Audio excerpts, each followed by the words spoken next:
Hello, this is Etrion, and this is a video about using the Liberator wrong.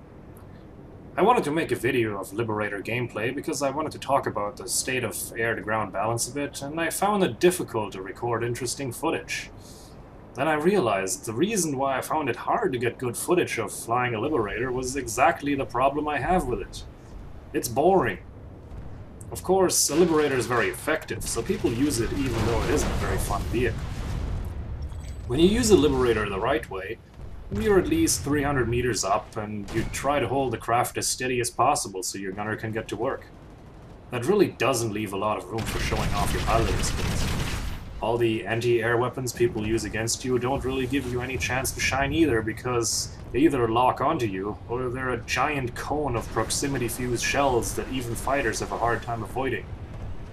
When you're using the tank buster, however, you're hovering close to the ground, so things like tank shells and dumbfire rockets suddenly become a deadly threat to you. Of course, fighters are still the single biggest thing that's going to kill you, especially with no payload. I know that this isn't a very effective way of using the Liberator, but I like to think it's more fun to watch, and certainly was a lot of fun to record. When someone shoots you down with a dumbfire rocket instead of a lock-on launcher, you don't feel you got hit by a cheesy, no-skill weapon. Someone aimed that shot and made it count. I find it a much more satisfying way to die than to any of the current anti-air weapons. I would like to see the core gameplay for aircraft to be more like what you see in this video. Fighting with the tank busters demanding for the pilot, and rewarding when you score a kill. And at the same time, people with just a standard rocket launcher are a serious threat to my Liberator, so I doubt they were complaining about overpowered Liberators after fighting me. Hovering in the empty sky without any kind of terrain near you, being the target of weapons that you really can't effectively dodge, having no way to use your piloting skills simply isn't fun.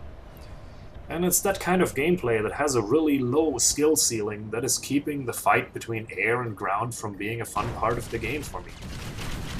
At the same time, it's the fact that people need specialized weapons to even shoot at me, and that those weapons need to be kind of gimpy on their own simply because they are so easy to use that keeps the anti-air role from being fun for people. I have never encountered an AA gunner who was so good that he was a threat all by himself. And I've never encountered a pilot who was so good that I couldn't hit him with a burster. The nature of those weapons, and the way the Liberator in particular operates, causes everyone's efforts to be averaged out until nobody can do anything seriously awesome anymore.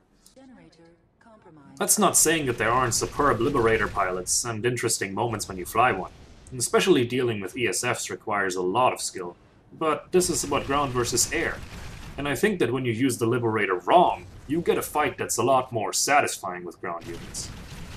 Of course, if the Liberator was buffed to actually be good when you use it like I am in this video, it would be horribly overpowered when you use it like you can right now.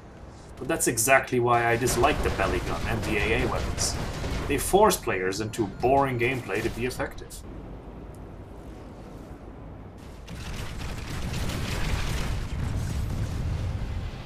I hope you enjoyed the video, and I hope that you agree that fights with more skills on both sides make for a better game. Thank you for watching.